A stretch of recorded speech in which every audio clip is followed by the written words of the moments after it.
पांडुरंग परमात्म्याशी आई म्हणून जोडले गेले. भागवतामध्ये भक्त प्रल्हादांनी आपल्या पित्याला सांगितलेली नवविधा भक्ती, श्रवणम कीर्तनम विष्णू स्मरणम पादसेवनम अर्चनम वंदनम दास्यम सख्यम आत्मनिवेदनम. श्रवण भक्ती पहिली सांगितली आणि आत्मनिवेदनापर्यंत पोहोचले. मी कोण याचा प्रत्यय घेतला आणि या नवविधा भक्तीनंतर प्रज्ञाचक्षु संतश्रेष्ठ श्री गुलाबराव महाराजांनी काही भक्ती प्रकार सांगितले. त्याच्यामध्ये लालन भक्ती आणि वात्सल्य भक्ती हा एक प्रकार सांगितला. वात्सल्य भक्तीचा की भगवंता तू माझी आई आणि मी तुझं लेकरू. भक्ताचं आणि भगवंताचं नातं फक्त स्वामी आणि नोकर किंवा मालक आणि नोकर, भगवंत आणि भक्त इथपर्यंत सीमित न ठेवता आई आणि लेकराचं झालं. मग ते नातं इतकं जवळ पोहोचलं की भगवंत म्हणतात माझा आणि माझ्या भक्ताचा संबंध सनातन संबंध आहे. ममैवांशो जीवलोके जीवभूत सनातनः मनःषष्ठाणि इंद्रियाणि प्रकृतिस्थानि कर्षति. ममैवांशो जीवलोके जीवभूत सनातन. प्रस्थापित संबंध आहे, जन्मजात संबंध आहे आणि तिसरा संबंध आहे सनातन संबंध. जन्मजात संबंध जन्माला आलेलं नातं, रक्ताची नाती आपण म्हणतो, पण त्याच्यामध्ये काही वितुष्ट आलं तर सख्खा भाऊ, आजचा सख्खा भाऊ उद्याचा कट्टर शत्रू होतो. वितभर जमिनीच्या तुकड्यासाठी आज समाजात आपण पाहतोय भाऊच भावाला मारतो. आजचा मित्र, प्रस्थापित नातं, निर्माण केलेलं नातं, मानलेला भाऊ, मानलेला मित्र, मानलेला नाही का, मानलेली नाती असतात. मग त्या मानलेल्या नात्यांमध्ये सुद्धा मतभेद झाले की ते नातं संपू शकतं. पण तिसरं नातं असं आहे, भगवंतांनी त्याला सनातन म्हटलंय आणि तो संबंध असा आहे की तो जीवाचा आणि शिवाचा आहे, तो कधीच तुटू शकत नाही. भगवंत म्हणाले ही सगळी सृष्टी मी निर्माण केली, या सृष्टीमध्ये मी भरून उरलो. विठ्ठल जळी स्थळी भरला, रिता ठाव नाही उरला. एकही अशी वस्तू नाही की जिथं भगवंत नाही. सर्व सृष्टीमध्ये, चराचर सृष्टीमध्ये, चराचर सृष्टीमध्ये त्याचं व्यापकत्व, त्याचं अस्तित्व प्रत्येक घटाघटात, कणाकणात भरून उरला. जीवसृष्टी निर्माण केली तुम्हाला मला त्यांनी निर्माण केलं. पायाच्या डोक्याच्या केसापासून पायाच्या नखापर्यंत अव्यंग शरीर दिलं, नाही का, उत्तम जीवन दिलं. एकाचं जीवन दुसऱ्यापासून वेगळं आहे, फरक आहे. एकाच्या आयुष्यामध्ये सुखाचा प्रचंड भरमसाठ अनुभव आहे आणि दुसऱ्याच्या आयुष्यामध्ये दुःख आहे. मग आपण परमेश्वराकडे तक्रार करतो, काय रे देवा, नाही का, तुला आमचं बघवत नाही का, म्हणून देवावर खापर फोडतो. भगवंत म्हणले मी तुमच्या सुखातही नाही, दुःखातही नाही, मी तुमच्या पापातही नाही, पुण्यातही नाही, पण प्रारब्ध भोग भोगल्याशिवाय तुम्हाला जाताही येणार नाही. घटाघटाचे रूप आगळे, प्रत्येकाचे दैव वेगळे. एखाद्या घटामध्ये गायीचं पवित्र लोणी पडतं, दुसऱ्या घटामध्ये अग्निसंस्कारासाठी लागणारा अग्नी पडतो. प्रत्येकाचं आयुष्य नशीब वेगळं आहे, पण सगळ्यांना इथून जायचंय. भगवंत म्हणाले माझ्याशी एकरूप राहा, माझ्याशी अनुसंधान ठेवा. मी काय करेन, यदि वातादि दोषेण मद्भक्तां मां हि विस्मरेत अहं स्मरामि तं भक्तं ददामि च परां गतिं. मी त्याला परम गतीला पोहोचवतो. म्हणाले माझ्याशी एकरूप राहा, माझ्याशी अनुसंधान ठेवून राहा. पण आमची नेमकी अडचणीत आहे की आमचं अनुसंधान प्रपंचात आहे, आमचं अनुसंधान परमेश्वराकडे नाहीये, परमार्थाकडे नाही. मी बऱ्याचदा एक वाक्य उच्चार करते, अर्थाचा परमार्थ आम्हाला लवकर कळतो. ऐकताय ना सगळे, अर्थाचा परमार्थ लवकर कळतो, परमार्थाचा अर्थ कळायला वेळ लागतो आम्हाला, आहे की नाही. अखंड हा जीव धावतोय धावतोय धावतोय, पण समाधान नावाचं आयुष्यातलं सगळ्यात मोठं श्रीमंतीचं स्थान मनुष्याला न मिळाल्या कारणाने रोज दुःख आहे. रोजचे चेहरे बघण्यासारखे आहेत. अहो कपड्यांना इस्त्री असते इथपर्यंत ठीक आहे, माणसं चेहऱ्याला पण इस्त्री करून फिरायला लागली. कुणाच्या घेण्यात नाही, देण्यात नाही, नाहीच आमचा जगाशी काही संबंध. माझ्या ज्ञानोबरायांना विचारा, हे तो समस्त हि श्री वासुदेवो. कुणाला म्हटलं भक्त, ऐसा प्रतीती रसाचा वोतला भावो आणि भक्ता माझी रावो ज्ञानिया तोची. हे समस्त हि श्री वासुदेवो. वासुदेवम सर्वमिती, सगळीकडे भगवंत आहे, तुझ्या माझ्या हृदयात प्रत्येकाच्यात भगवंत आहे. अशी एकत्वाची दृष्टी निर्माण व्हावी याकरता देवाशी जोडलं जाणं खूप महत्वाचं आहे, खूप महत्वाचं. मग कसं जुळायचं, कसं जोडलं जायचं? मग म्हटलं आम्ही प्रपंचात फार सुंदर रमतो, प्रपंचाच्या बंधनामध्ये स्वतःला अडकून घेण्यात खूप आनंद वाटतो, पण परमार्थ नाही आवडत. कोई तन दुखी, कोई धन दुखी, कोई मन दुखी, कोई तन दुखी, कोई धन भी न रहत उदास, थोडे थोडे सब दुखी, सुखी कोण आहे? सुखी हरी के दास. मग सुख प्राप्त झालेल्या संतांना विचारावं की सांगा ना, तुमच्या आयुष्यामध्ये इतकी प्रतिकूलता असताना सुद्धा तुमच्याकडे बघितल्यानंतर आम्हाला शांत वाटतं. संत विश्रांतीची विश्रांती, दासबोध. संत तृप्तीची निज तृप्ती, ना तरी भक्तीची फलश्रुती. ते संत विश्रांतीला सुद्धा ज्यांच्या जवळ जावं आणि विश्रांती घ्यावी असं वाटावं ते संत आहेत. म्हणून जनाबाई आई साहेब पांडुरंगाशी इतक्या सुंदर पद्धतीने जोडल्या गेल्या, इतका हक्क निर्माण झाला. आणि तो हक्क असा होता, त्या हक्काने भांडण सुद्धा करायची इच्छा झाली तरी सुद्धा चालत होतं. आता तुम्ही आम्ही देवाशी भांडू शकतो का? नाही. आपली ती ताकद नाही, आपला तो अधिकार नाही. पण जनाबाईंनी म्हणावं, अरे विट्या, अरे विट्या, मूळ मायेच्या कारट्या. हे जनाबाईंनीच म्हणावं, कारण अधिकार होता. जसा माझा प्रपंच आहे तसा तू आहे आपण म्हणतो, मग आपण लबाड आहे. हा माझा, तो माझा, तो माझा, तसा देवा तू पण माझा, ही लबाडी आहे. पण मेरे तो गिरीधर गोपाल, दुसरा न कोई, हे म्हणायला धाडस लागतं. आणि ते जनाबाईंकडं, मीराबाईंकडं होतं. म्हणून मग भक्तीच्या एका अत्युच्च अवस्थेला पोहोचलेली ही सगळी संत मांदियाळी. जनाबाईंनी काय करावं? पांडुरंग परमात्म्याला हाक मारली की देव यायचा. जनी मांडते दळण, नाम ओठी घोळते. मस्त जात्यावर बसावं. नामदेवांच्या 14 लोकांचं घरचं, 14 लोकांचं दळण जनाबाईंनी दळावं सकाळी सकाळी पहाटे. पूर्वेच्या देवा तुझे सूर्यदेव नाव, उगवत्या सूर्यनारायणाला नमस्कार करावा आणि पहाटेच्या वेळी जात्यावर दळण दळायला बसावं. परवा माझ्या पुण्यातल्या एका मैत्रिणीने विचारलं, ते मुलगी होती लहान तिची, ती म्हणली ताई जात्यावर कसं बसायचं असतं? म्हटलं बाई जात्यावर नसतं बसायचं, त्याच्या शेजारी बसायचं, खुंट्याला हात लावायचा, गोड आवाजात खणखणीत ओवी म्हणायची. ती म्हटली माझ्याकडं, मला ओवी येते पण माझ्याकडे जातं नाही. म्हटलं मिक्सरवर म्हण. जात्याचं काम आता मिक्सर करतोय, मिक्सर लावायचा, ओवी म्हणायला जातच पाहिजे असं काही नियम नाहीये. जातं कुठं तानपुऱ्यासारखं वाजत होतं. बहिणाबाई जात्याला काय म्हणायच्या माहितीये खानदेशातल्या? अरे घरोट घरोट वाण्या बामणाचं जात.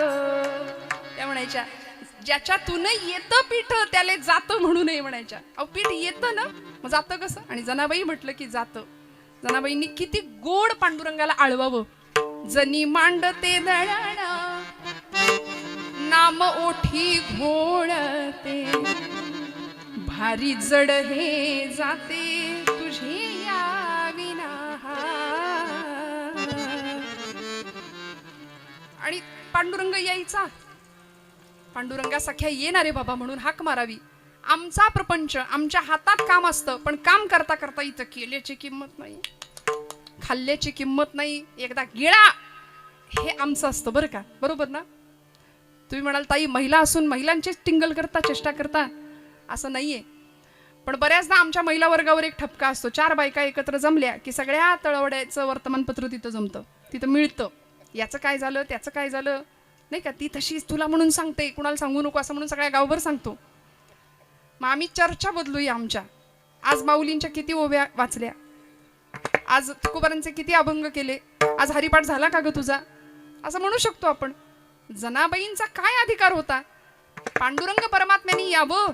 जने आलो हाक तुझी येता कानी, झोपा उडाली गाबाई, कागदळतेस एकली माझी आविना. सख्या आलास का रे? दोघांनी दळण दळावं. जात पांडुरंगा आलास ना, हात तुझा लागला रे, जात झालं हलक हलक, दारी आलं अमृत पीक तुझी आदिठीन.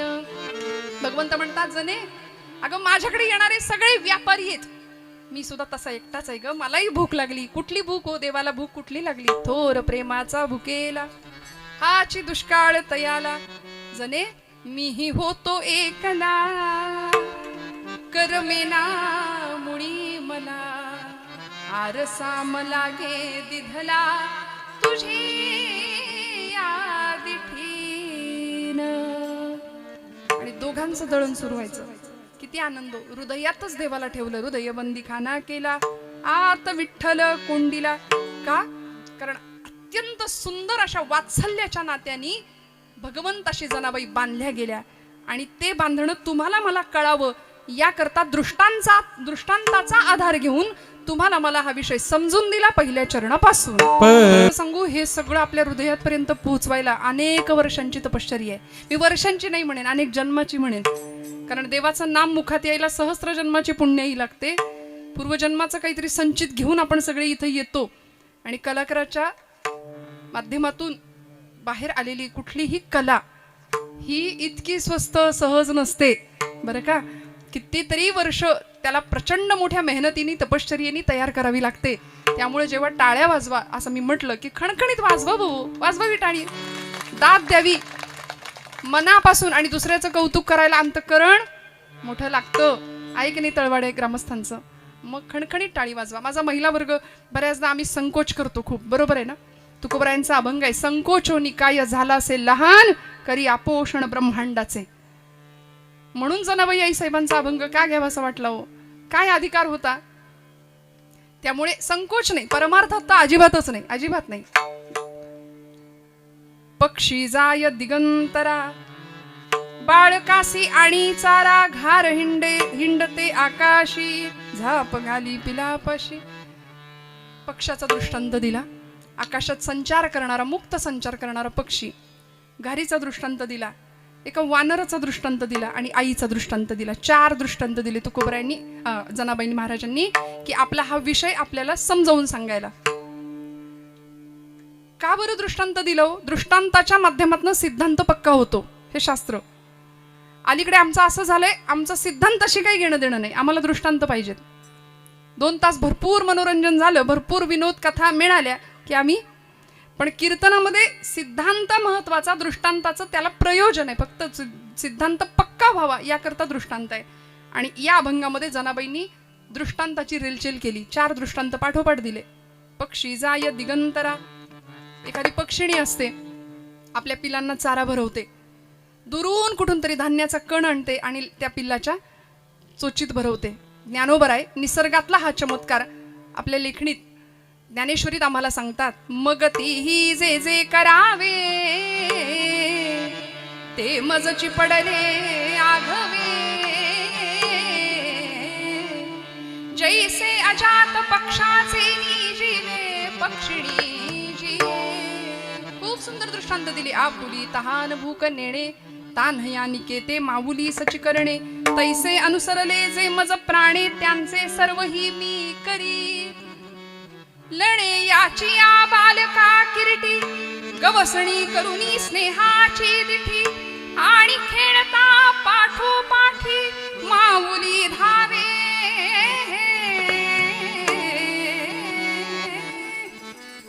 आई धावते लेकराच्या मागे मागे.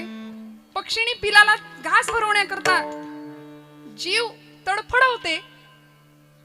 कारण ते पिल्लू असतं, नुकतंच पंख फुटलेत, त्याला अजून पंख फुटायचे, डोळे उघडायचेत, नुकतंच जन्माला आले. मग काय सुंदर सांगितलं. पक्षी जाय दिगंतरा. आकाशात संचार करतो ती पक्षिणी, पण आपल्या पिलाकडे तिचं लक्ष असतं आणि ती पिलासाठी चारा घेऊन येते, दाणा घेऊन येते.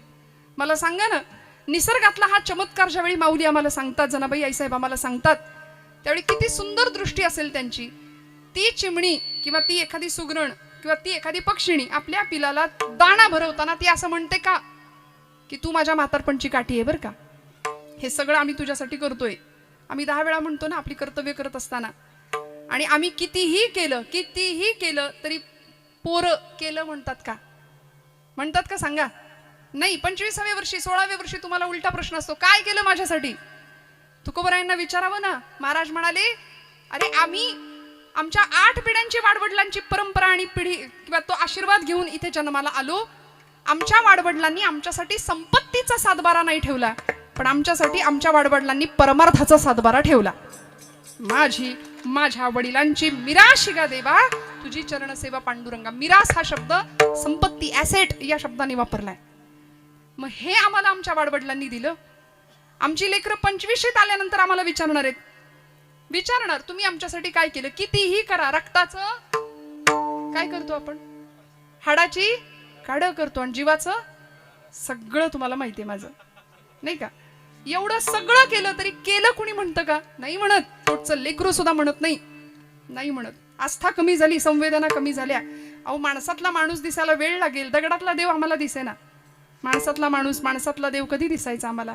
नात्यातलं प्रेम, आर्द्रता, स्नेह, संवेदना, नात्याची कदर कधी आम्हाला कळायची? म्हणून संत वाङ्मयाकडे जायचं, संत वाङ्मयाकडे जायचं. शुद्ध प्रेमच आम्हाला निर्माण होणार आहे, शुद्ध प्रेमच आम्हाला तिथून प्राप्त होणार आहे. ती पक्षिणी त्या पिलाला दाणा भरवते.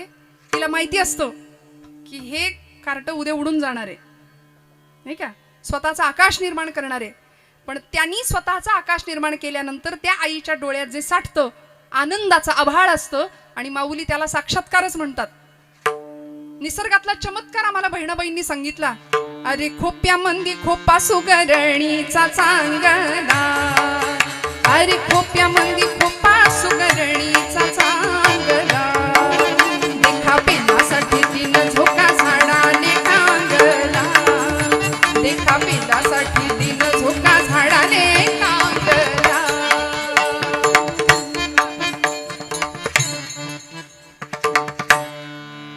खोपा इनला इनला,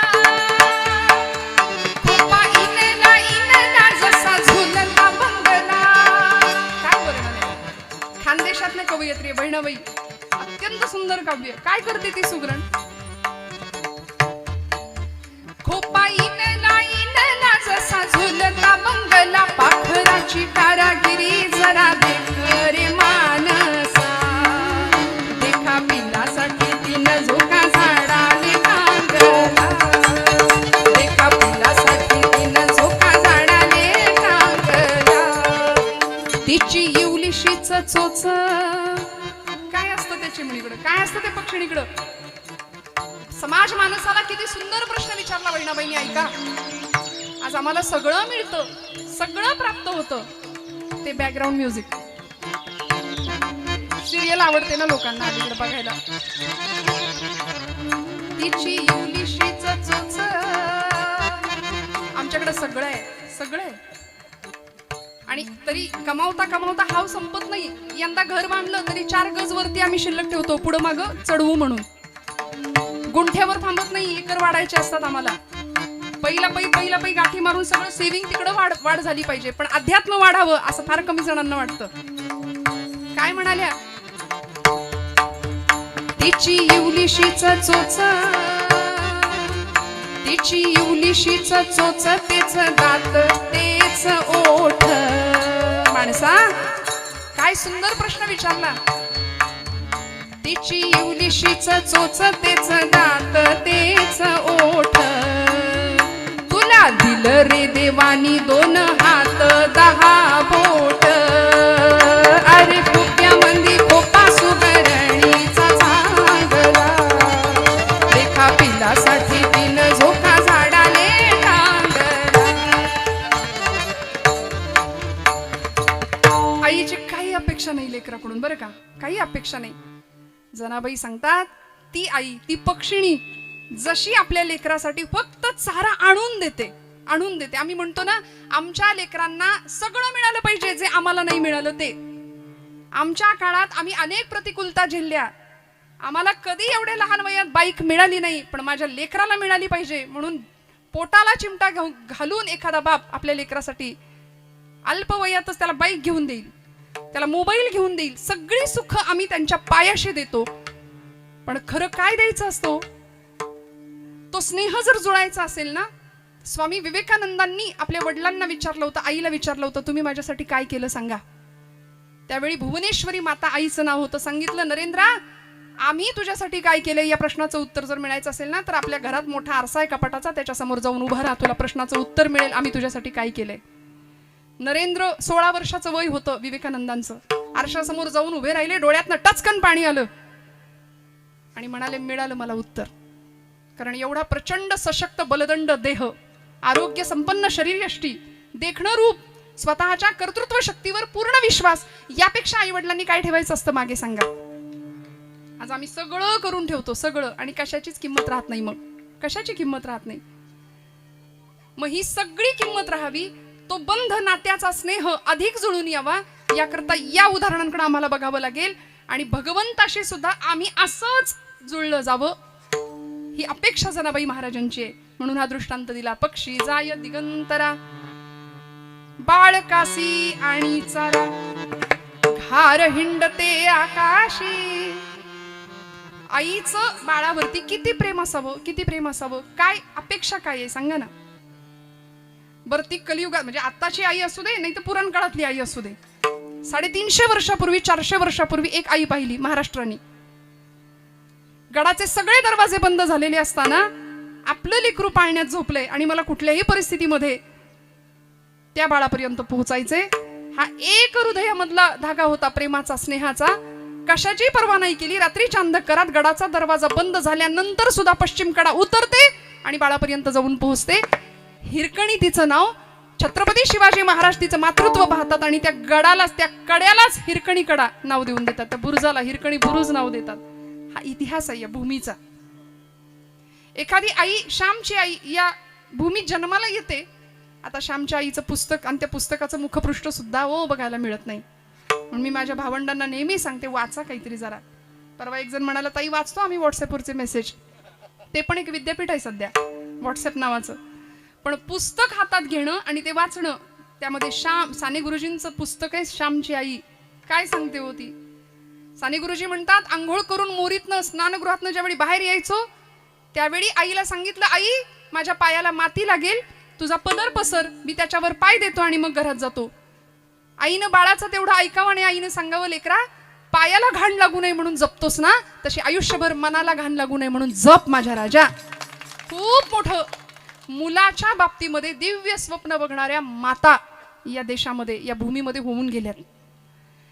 परमेश्वराशी सानिध्य करायचं असेल तर आम्हाला भगवंताशी कुठल्या नात्याने जोडलं गेलं पाहिजे? भक्ताचं आणि भगवंताचं नातं अतूट असलं पाहिजे. आणि ते कशा पद्धतीचं? मग भगवंत किती सांभाळ करतो आपला. लळे याची या बालका किरीटी.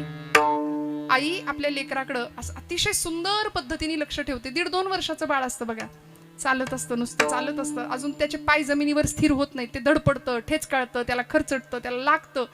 मग त्याला लागू नये म्हणून एखादी लेकरूवाळी बघा आई काय करते, डोळ्यात तेल घालून त्याच्याकडे लक्ष ठेवते. कशाचं भान नसतं तिला.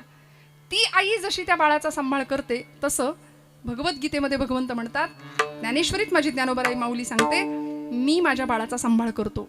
म्हणजे हे देवानी दिलेलं आश्वासन आहे. का आई आणि लेकराचंच नातं, का आई आणि मुलाचंच उदाहरण प्रत्येक वेळी द्यावंसं वाटलं? लेकुराचे हित वाहे माऊलीचे चित्त, ऐसी कळवळ्याची जाती करीला भाविण प्रीती. कुठल्याही पद्धतीचा वैयक्तिक स्वार्थ न ठेवता माता जीव ओवाळून टाकते आपल्या लेकरावरती, जीव ओवाळून. म्हणून तिचे ऋण कधी फेडता येत नाही, हे सगळं आपल्याला माहिती आहे. मी नव्याने सांगते, अशातला भाग नाहीये. पण या जगामध्ये जर प्रगती कोणी केली असेल, जगामध्ये नाव जर कुणी कमावलं असेल ना, तर ते आई वेड्या महापुरुषांनी. ज्यांनी आईवर प्रेम केलं ती माणसं मोठी झाली. ज्यांनी मातेची महती समजून घेतली ती माणसं मोठी झाली या जगाच्या पाठीवरती, बरं का. त्यामुळं मग आकाशात हिंडणाऱ्या घारीचा दृष्टांत देतात अभंगाच्या 2ऱ्या चरणामध्ये. जनाबाई हिंडते आकाशी, चित्त तिचे पिलापाशी. घार हिंडते आकाशी, झाप घाली पिलापाशी. झाप शब्द वापरला जनाबाईंनी. बघा ना किती एकेका शब्दाचं प्रयोजन, एक दृष्टांत, एक उदाहरण काय अर्थाने वापरलं असेल. संत वाङ्मय इतकं सहज नाही, सोपं नाहीये. पण संत वाङ्मयाचा स्पर्श जर आयुष्याला झाला ना, तर आपल्या आयुष्यासारखं सुंदर आयुष्य नाही. मी बऱ्याचदा असं सांगते की आज आपण खूप फ्रस्ट्रेशन मध्ये आहे ना, सगळे टेन्शन मध्ये आहे ना, आहे का? बघा बरं एकमेकांच्या चेहऱ्याकडं. सगळे त्रासलेले, सगळे त्रासलेले.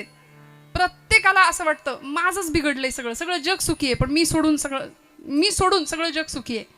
समर्थांना प्रश्न विचारावा लागला, जगी सर्व सुखी असा कोण आहे?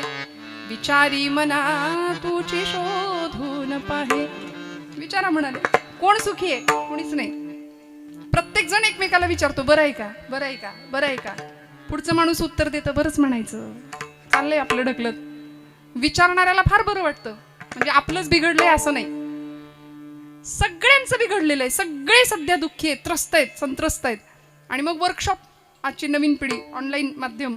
मी परवाही म्हणाले की प्रत्येकाच्या हातात मोबाईल आहे, स्क्रोलिंग चालू आहे दिवस रात्र. परवा कुठेतरी ऐकलं, म्हणले आमच्या तरुण मंडळींचा मोबाईल सकाळी चार्जिंगला लागतो. विठ्ठल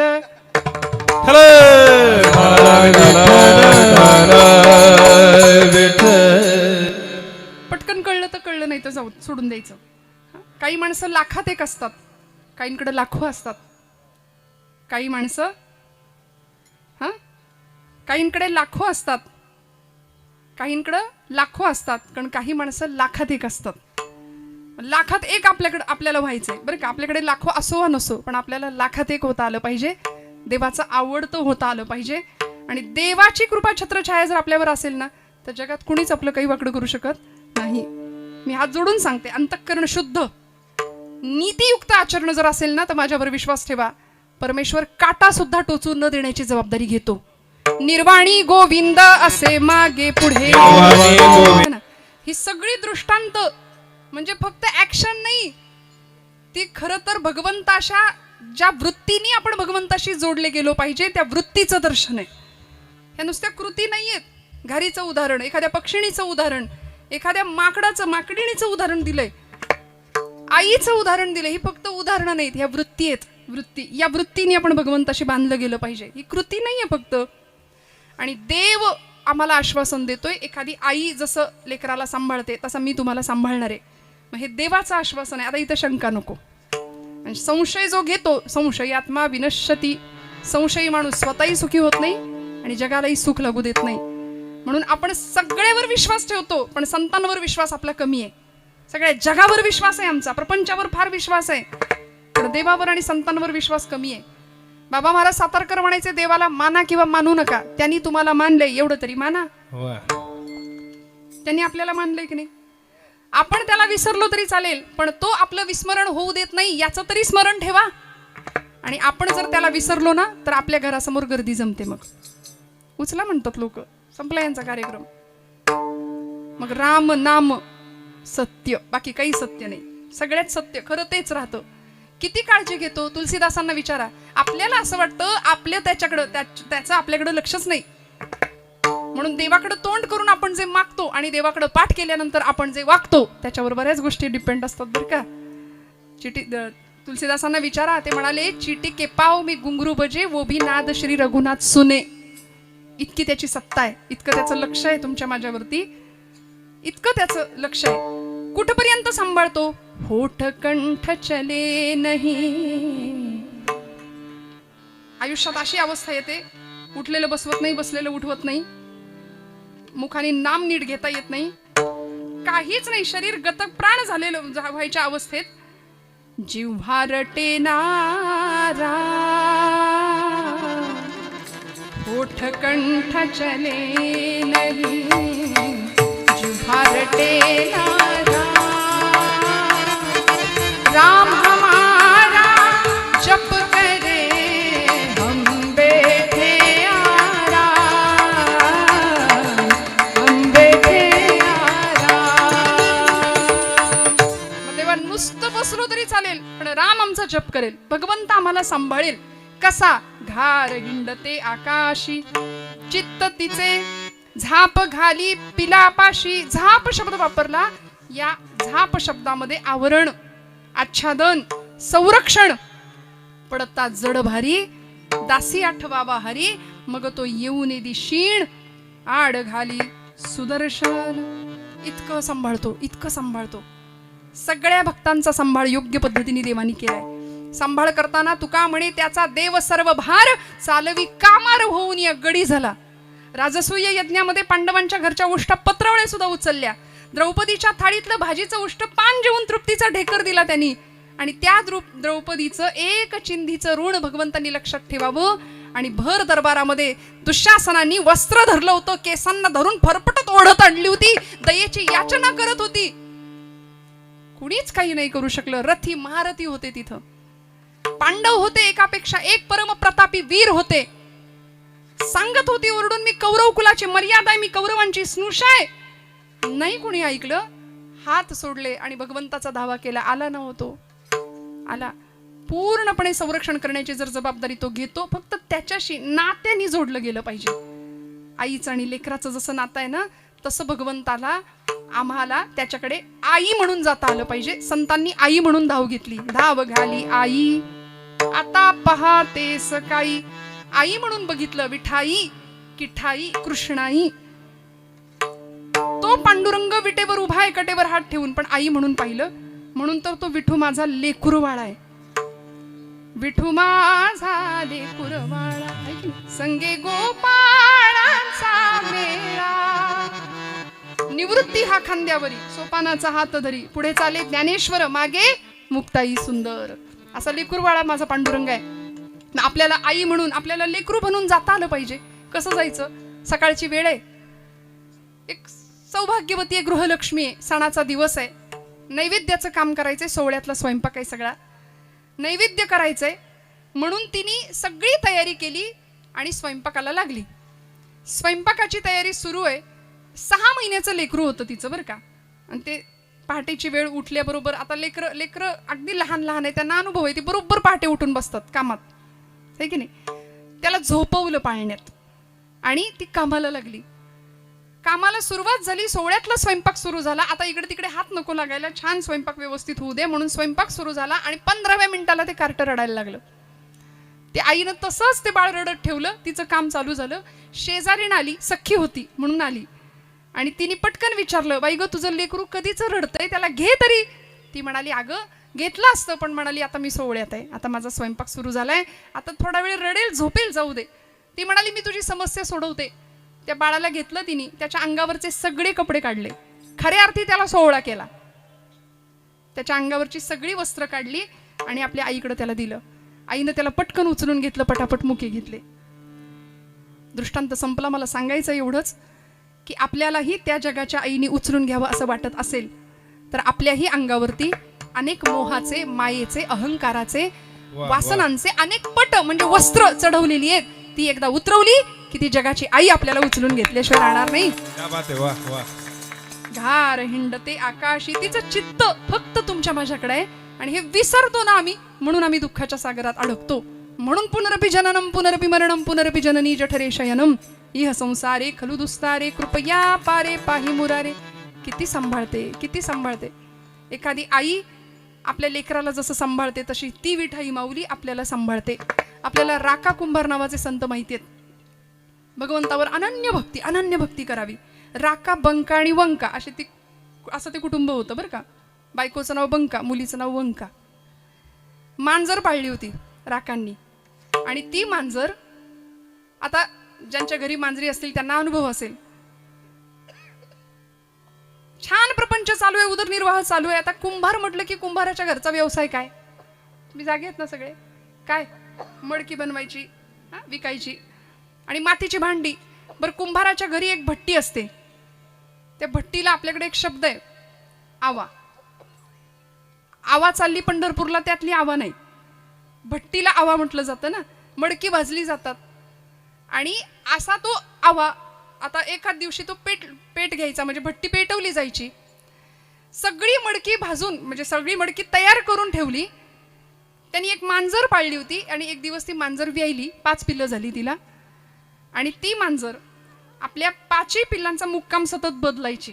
सगळ्यांना माहिती आहे. मांजर दातात धरते आपल्या बाळाला. विठ्ठल विठ्ठल विठ्ठल विठ्ठल.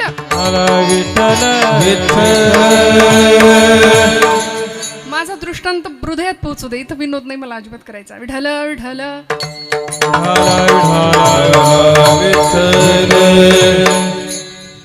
मांजर काय करते? पिलाला कुठं धरते? दातात धरते ना, तोंडात धरते.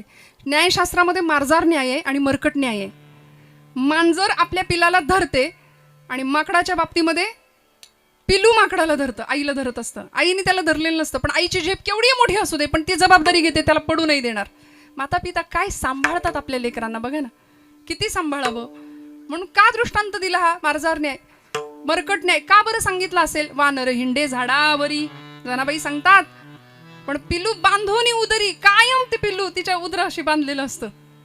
पंच माहितीये ना, फिरते ना रील सगळीकडे. जपानमधलं एका प्राणी संग्रहालयातलं माकड आहे ते, सगळीकडे ती रील आता सध्या फिरतीये.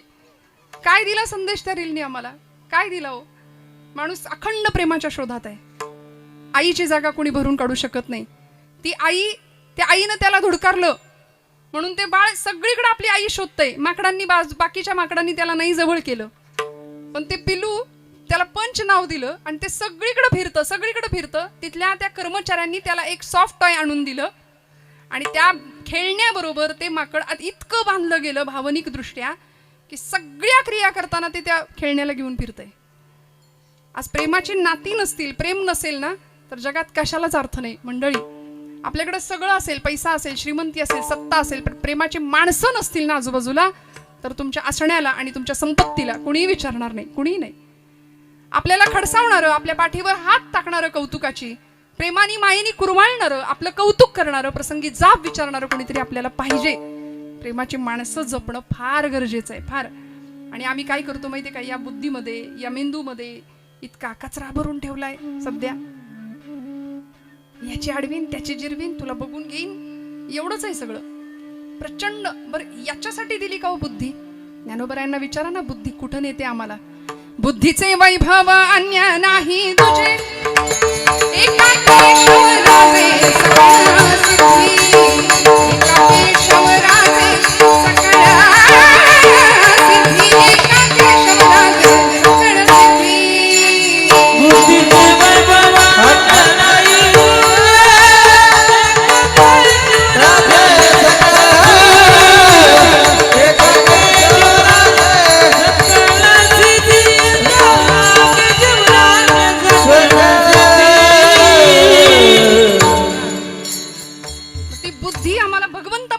जाते. म्हणून बुद्धी शरण जाणारी असली पाहिजे बरं का. जी शरण जाते तीच देवाकडे घेऊन जाते. त्या मांजरीनं पिल्लांना जन्म दिला, 5 पिल्लं तिची. तिनं त्यांचा मुक्काम बदलावा आणि ओलं एक कच्चं मडकं ठेवलं होतं. त्या मडक्यात तिने त्या पिल्लांना आणून ठेवलं होतं, एका मडक्यात. परिणाम काय झाला? आता कच्ची मडकी आहेत, ओली आहेत, 5ही पिल्लं एका मडक्यात आणून ठेवली आणि ती मांजर गेली गावात. आता तो नेमका भट्टी पेटवायचा दिवस होता. भट्टी पेटली, एक एक एक एक ओलं कच्चं मडकं भट्टीत जायला सुरुवात झाली. सगळी मडकी भट्टीत गेली. ज्या मडक्यामध्ये ही 5 पिलं होती तेही मडकं त्या भट्टीत गेलं. आणि भट्टीतनं जसा धूर बाहेर यायला लागला तसं गावात फिरणाऱ्या मांजरीला कळलं, माझी बाळ मडक्यात आहेत आणि ते मडकं भट्टीत आहे. वात्सल्य, मातृत्व निसर्गात सगळीकडे आहे, सगळीकडे आहे. पहा, फक्त शोधून बघायची गरज आहे. मांजर धावत आली आणि राकांच्या पायाला अशी चाटायला लागली. त्या आगीच्या दिशेने झेप घ्यायला लागली. मांजर बाजूला केलं त्यांनी, म्हणले, अगं खुळी का तू, आगीत कुठे जाती, उड्या मारती. तिने परत आपल्या मालकाच्या पायाला चाटावं आणि राकांनी ओळखलं, आईची भाषा ओळखली. हात जोडले पांडुरंगाला, म्हणले, पांडुरंगा, या मुखाने कधी कुणाची निंदा नाही केली, मनात कधी कुणाबद्दल पापी विचार नाही येऊ दिला. ही माझी भट्टी आज पेटली, आता 3 दिवस ही भट्टी विझणार नाही. तुझी अनन्य भावे सेवा केली, मी तुझं लेकरू आहे, तू माझी माय आहे पांडुरंगा. आता 3 दिवस ही भट्टी पेटत राहील. यातल्या एका मडक्यामध्ये या माईची लेकरं आहेत. तुझी खरंच जर सत्ता असेल सगळ्या विश्वावर, तर माझा तुझ्यावर नितांत विश्वास आहे. 3 दिवसानंतर या माई लेकरांची भेट तू घडवून द्यायची. 3 दिवसानंतर ही भट्टीतली लेकरं, ही पिलं जिवंत बाहेर आली पाहिजेत. म्हणून ठाण मांडलं आणि सांगितलं, तू तुझा शब्द राख, तुझा शब्द आहे, अनन्याश्चिंतयन्तो माम ये जनः पर्युपासते तेषां नित्याभियुक्तानां योगक्षेमं वहाम्यहम्. तू भक्ताचा क्षेम, योग सगळं वाहतोस ना, तू तुझं ब्रीद सांभाळ. भगवंतांना शब्द दिला, एका भक्ताचा शब्द असतो, संतांचा शब्द होता. म्हणाले, देवा, तू तुझं ब्रीद सांभाळ, मी तुला वचन देतो, जर या भट्टीत गेलेली मडक्यातली लेकरं जर जिवंत बाहेर आली ना, तर घरदार सोडीन, घरादारावर तुळशीपत्र ठेवीन आणि तुझी भक्ती करायला पंढरपुरात येऊन राहीन कायमचा. 3 दिवस तिथंच बसले, उपोषण केलं, निष्ठा आणि नाम सुरू केलं. विठ्ठल विठ्ठल विठ्ठल विठ्ठल, अखंड नामस्मरण. 3ऱ्या दिवशी भट्टी विझली. भट्टीतली सगळी मडकी बाहेर निघायला लागली. राकांची मुलगी होती, पत्नी होती शेजारी. सगळी मडकी जशी बाहेर निघाली आणि ज्या मडक्यात आपली पिल्लं आहे त्या मांजरीला जास्त माहिती होतं, ती त्या मडक्याच्या दिशेने धाव घ्यायला लागली. ते मडकं जसं बाहेर आलं, राखाने हात घातला आणि 1 2 3 4 5 तुरु तुरु तुरु तुरु तुरु तुरु तुरु तुरु पिल्लं धावायला लागली. राखांच्या डोळ्यात पाणी आलं. देवा, तू तुझा शब्द सांभाळलास, आता मी माझा शब्द सांभाळणार. क्षणोक्षणा सांभाळी तू साक्षी होतो आपुला, साक्षी होतो आपुला, साक्षी होतो आपुला. सांभाळी तो साक्षी होतो आपुला, साक्षी होतो आपुला, साक्षी होतो आपुला. क्षणोक्षणा सांभाळी तो साक्षी होतो आपुला, साक्षी होतो आपुला, साक्षी होतो आपुला.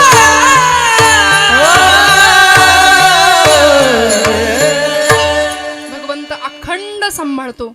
तो साक्षी भावाने आपल्याकडे पाहतोय, फक्त आपलं त्याच्याकडे लक्ष नाही. हा विषय वेगळा आहे. आपण आई म्हणून किंवा लेकरू म्हणून त्याच्याकडे धाव घेत नाही.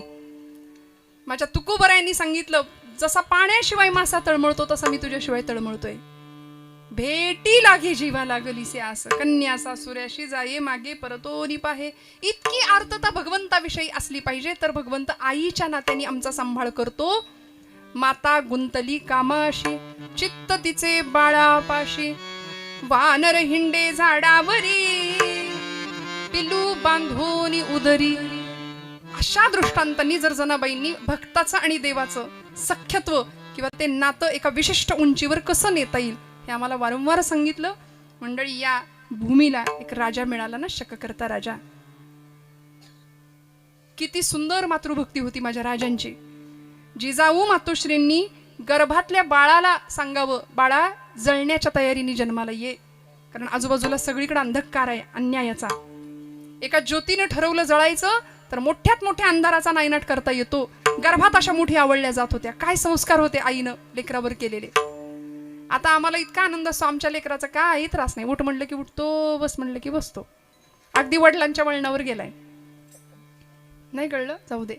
सकाळी एकदा त्याला जागेवर बसवलं तर दुसऱ्या दिवशी जरी बघितलं तरी ते कार्ट तिथंच सापडेल. उसको हिंदी में गोबर गणेश कहते, जहां बिठाओ वही बैठे.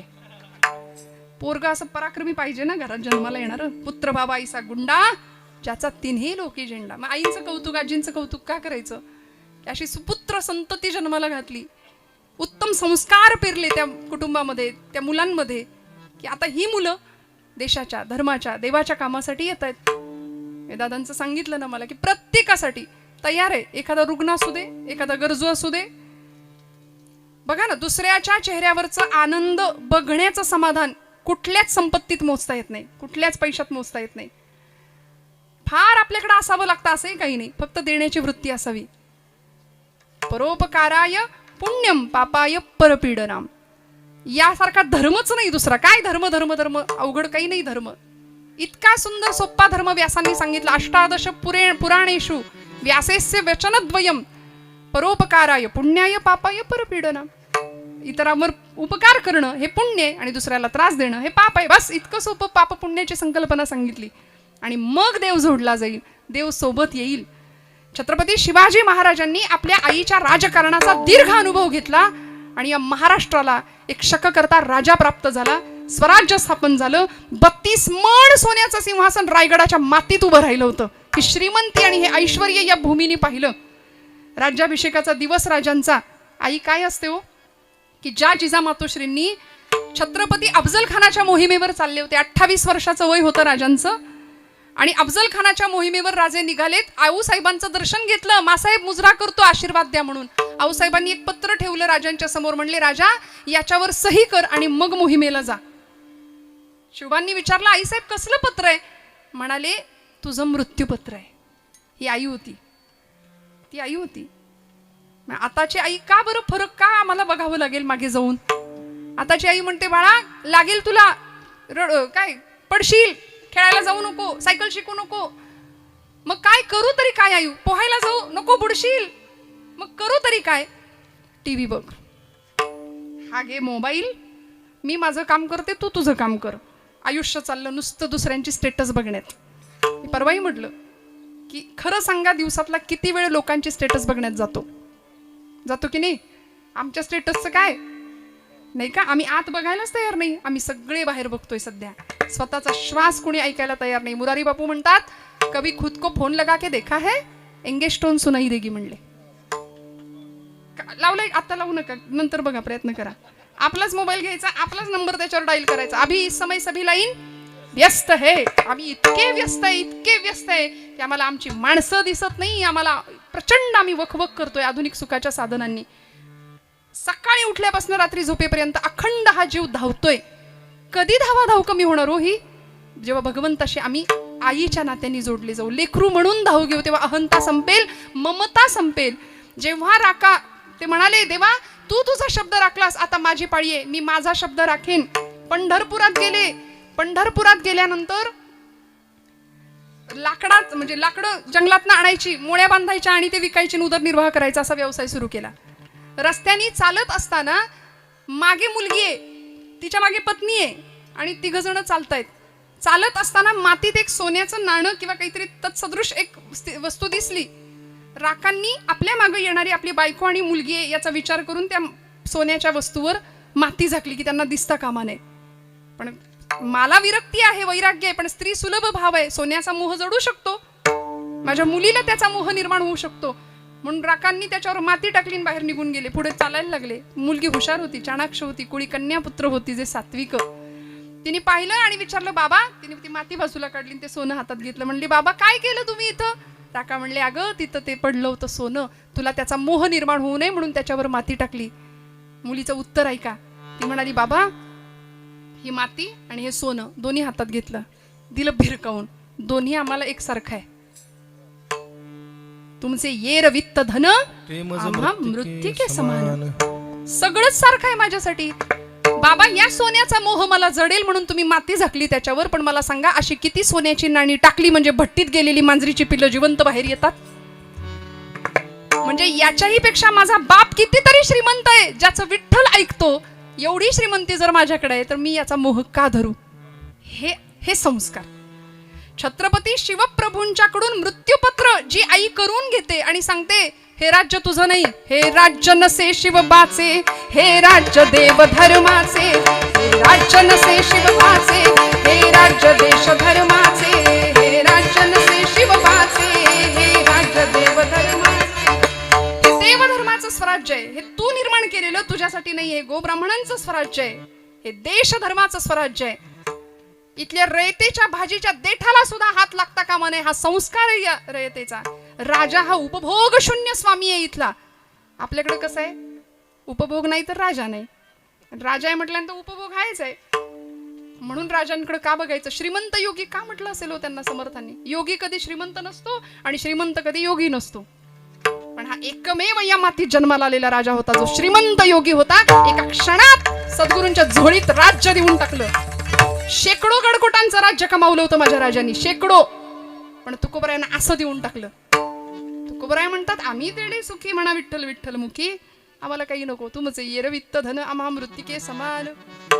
आणि हा आदर्श, हा संस्कार, मृत्यूपत्रावर सही करून घेणारी माता प्रसंगी किती कठोर असेल.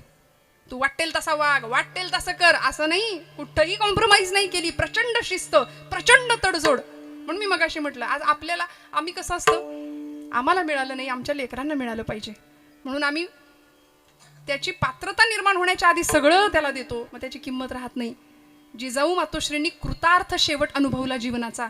आपल्या लेकराला इतकं सुंदर घडवलं आणि 32 मण सोन्याच्या सिंहासनावर प्रतिष्ठित झालेलं पाहिलं. डोळे भरून पाचाडच्या वाड्यावर आऊसाहेब होत्या. राजे दर्शनाला गेले, नमस्कार केला आऊसाहेबांना, खांद्याला धरलं राजाच्या आणि आऊसाहेबांनी सांगावं, शिवबा आजच्या दिवशी तुम्हाला काहीतरी मागू का? 72 वर्षाचं वय आहे आऊसाहेबांचं. आजच्या दिवशी तुम्हाला काहीतरी मागू का? राजे म्हणाले, आऊसाहेब हो जरूर मागा. काय देऊ मी तुम्हाला? माझं काळीच काढून देऊ आऊसाहेब, सांगा ना काय देऊ? आऊसाहेब म्हणाले, राजा माझ्या पुनर्जन्मावर विश्वास आहे, मी हिंदू धर्मशास्त्र मानते, माझा पुनर्जन्मावर विश्वास आहे. मला जर पुढचा जन्म आई म्हणून मिळाला तर माझ्या पोटी जन्माला याल का? पुन्हा एकदा माझ्या पोटी तुम्ही जन्माला याल का? प्रेम स्वरूप आई वात्सल्य सिंधू आई. माधव जुलियन नावाचे मराठीतले कवी आहेत. बोलावू मी तुला या कोणत्या उपायी प्रेम स्वरूप आई वात्सल्य सिंधू आई. प्रेम स्वरूप आई वात्सल्य सिंधू आई. प्रेम स्वरूप आई वात्सल्य सिंधू आई.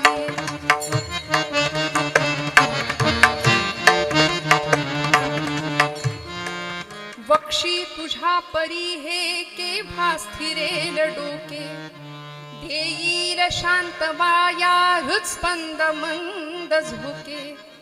घे जन्म तू फिरोनी येईन मी पोटी.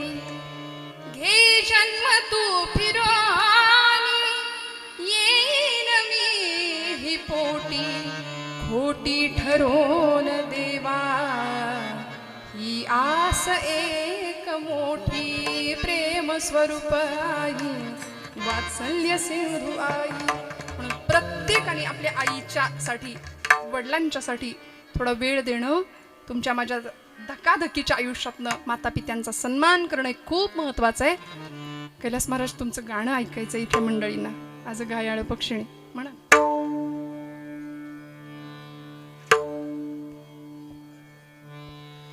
माया मंदिर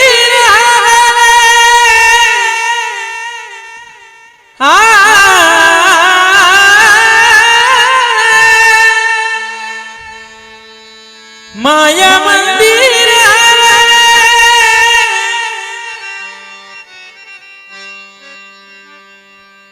लागे कलश फुटाया आज घायाळ पक्षीने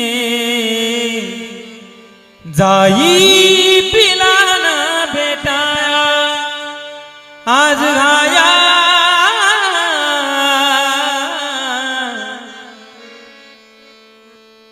आज घायाळ पक्षीने जाई पिलाना बेटाया. वा वा टाळी वाजव. काय असतं बघा ना, परमेश्वराने दिलेला प्रसाद. मंगेश दादाची खूप इच्छा होती, मला आधीच सांगितलं होतं दादा महाराज ताई महाराजांकडून ते गाणं फक्त आम्हाला ऐकायचं आहे. मुळात आई हा विषय इतका संवेदनशील आहे. प्रत्येकाच्या हृदयातला हळवा कोपरा आहे आणि या आवाजातनं असं काहीतरी येतं. ही परमेश्वराने खूप मोठी कृपा केली आहे महाराज तुमच्यावर, की खूप अल्पावधीमध्ये इतक्या सुंदर पद्धतीनं दुसऱ्याच्या हृदयाला तो आवाज पोहोचतोय. यासाठी कृपा लागते परमेश्वराची. जन्मोजन्मी आम्ही बहुपुण्य केले तेव्हा या विठ्ठले कृपा केली. आणि खरंच या सगळ्या मंडळींनी भगवंतांनी दिलेला हा प्रसाद प्रसादासारखाच सांभाळलाय. हे महत्वाचं आहे ना, तो सांभाळणं गरजेचं आहे. त्यामुळे जनाबाईंचा हा अभंग, हे अनेक दृष्टांत. आजचा दिवस खूप महत्वाचा आहे. भारतीय स्वातंत्र्य यज्ञामध्ये ज्यांनी प्रचंड मोठं बलिदान दिलं आणि ज्यांनी फार देवपूजा नाही केली, देवापुढं तासनतास नाही बसले, पण आपल्या मातृभूमीला म्हणजे देशालाच देव मानलं आणि भारत मातेला आई म्हटलं, त्यांची पुण्यतिथी आज. वैनतेय स्वातंत्र्यवीर विनायक दामोदर सावरकर लंडनला गेले, शस्त्रास्त्र निर्मिती केली, ब्रायटनच्या समुद्र किनाऱ्यावर बसले आणि आपल्या आईची आठवण आली. नेमजसीने परत मातृभूमीला सागरा प्राण तळमळला तळमळला सागरा. नेमजसीने परत मातृभूमीला सागरा प्राण तळमळला तळमळला सागरा. भूमातेच्या चरणतला तुझ तूता मी नित्य पाहिला होता. मज बदलासी अन्य देशी चल जाऊ. सृष्टीची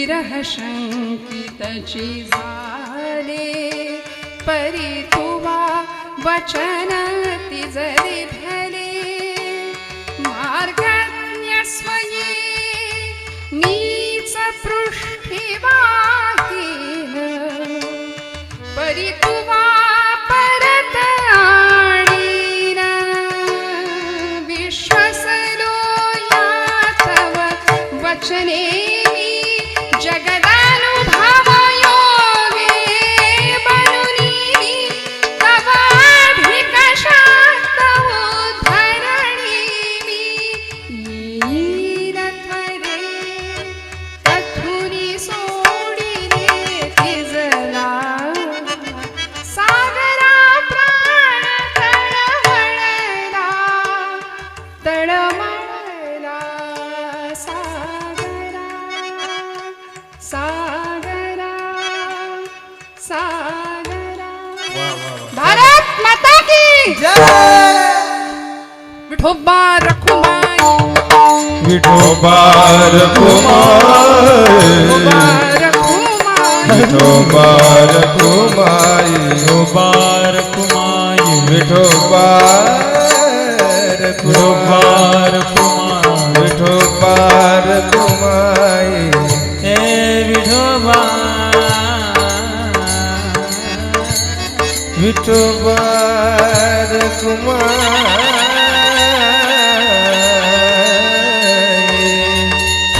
विठोबा रखुमाई विठोबा रखुमाई हरे विठोबा रखुमाई विठोबा रखुमाई विठोबा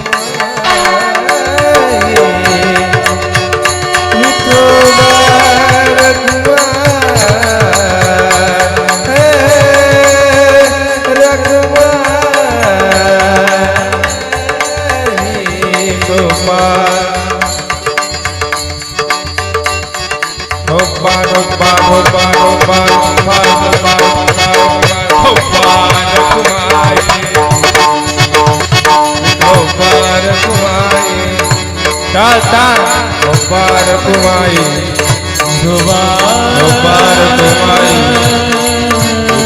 बार कुमाई बार कुमाई बार कुमाई बार कुमाई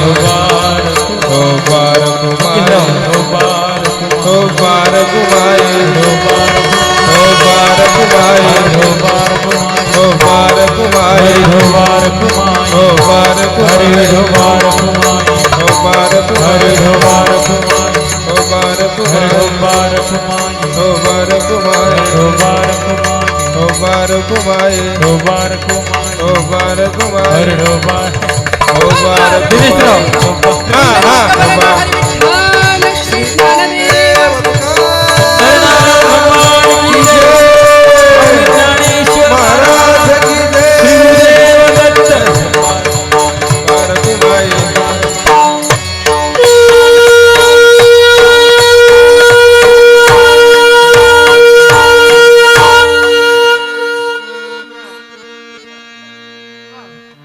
पक्षी जाय दिगंतरा बाळकासी आणि चारा घार हिंडते आकाशी झाप घाली पिलापाशी.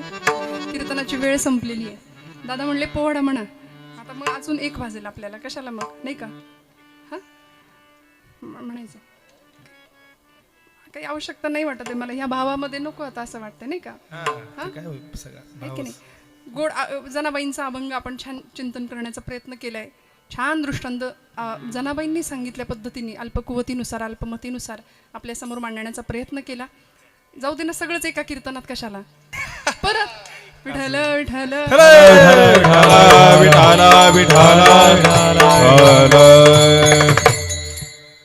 गोड ही मंडळी आज साथीसाठी लाभली आहेत. आपण सर्व मंडळी इतक्या आनंदाने इथं कीर्तन सेवेकरता आणि आजींच्या या पुण्यस्मृतीला वंदन करण्याकरता इथं उपस्थित आहात. मी खरं सांगते मंडळी, आयुष्यातलं सगळ्यात मोठं कटू असलेलं सत्य आहे मृत्यू. प्रत्येकाला इथून जायचं आहे ना, प्रत्येकाला जायचं आहे. पण ज्याच्या माध्यमातून आम्हाला आयुष्य मिळालं त्या भगवंताला आपण विसरतो आणि खूप मोठा म्हणजे आयुष्यामध्ये नतद्रष्टपणा जर कुठला असेल तर तो हा आहे. की आपण इथं येऊन देवाला विसरतो, देवभूमीत राहतो आणि देव मान्य करत नाही. म्हणून सावरकरांचं का मी आता गाणं म्हटलं, त्यांची पुण्यतिथी अर्थात त्यांचं स्मरण म्हणून. आणि एवढंच नाही, भगवद्गीतेचं तत्वज्ञान सावरकरांनी आम्हाला सांगितलं. फार तासनतास देवाचं कधी केलं नसेल, पण ज्यावेळी मध्य समुद्रामध्ये त्यांनी उडी घेतली त्यावेळी लंडनमध्ये शस्त्रास्त्र निर्मिती केली, भारतामध्ये जहाजातनं बसून त्यांना आणलं गेलं, भारतात खटला चालला गेला. भारतामध्ये इंग्रजांनी त्यांना शिक्षा सुनावली 50 वर्ष अंदमानची काळ्या कोठडी. 25व्या वर्षी शिक्षा झाली आणि म्हणाले आता 80व्या वर्षी, तुमच्या वयाच्या 80व्या वर्षी तुम्हाला सोडू बरं का. तेव्हा सावरकर ठासून त्या जजला त्यांनी विचारलं होतं की are you sure that Britishers will rule India up to 1960, म्हणजे 1960 सालाला तुम्हाला सोडू आम्ही, तोपर्यंत तुम्ही तिकडे राहा काळ्या कोठडीत. सावरकर म्हणाले तुम्हाला याची खात्री आहे का की तुम्ही आमच्या देशात 1960 सालापर्यंत राहाल, तुम्हाला खात्री आहे? आणि 1947ला इंग्रजांना जावं लागलं. प्रत्येक क्रांतिकारकांनी, प्रत्येक वीरांनी दिलेलं इथलं बलिदान अजिबात वाया नाही गेलं. सावरकरांनी जहाजातनं उडी टाकली होती, इंग्रजांच्या बंदुका होत्या मागे रोखलेल्या, पण ती उडी टाकल्यानंतर तिकडे अर्थात ते पकडले गेले, कैद झाली, खटला चालला, सगळं झालं. पण कोर्टामध्ये जजनी विचारलं होतं तुम्हाला भीती नाही वाटली, पोलिसांनी विचारलं होतं तुम्हाला भीती नाही वाटली, मध्य समुद्रात उडी टाकली? सावरकर म्हणाले होते आज तुम्ही पुण्यात आलात ना, तर डेक्कनच्या चौकामध्ये पुण्यामध्ये सावरकरांचं स्मारक आहे जिथं परदेशी कपड्यांची होळी त्यांनी केली. आता पुणेकर आम्ही, माऊली म्हणलेत पुण्याची गणना कोण करी. हा, पुण्याची नाही, पुण्याची गणना कोण करी, पण आमची खासियत नको का आम्हाला सांगायला. पुणे तिथे काय उणे म्हणतात की नाही, तिथं ती स्मारक आहे सावरकरांचं, त्याच्यावर ओळी लिहिल्यात त्यांच्याच. अनादि मी अनंत मी, अनादि मी अनंत मी, अवध्य मी भला.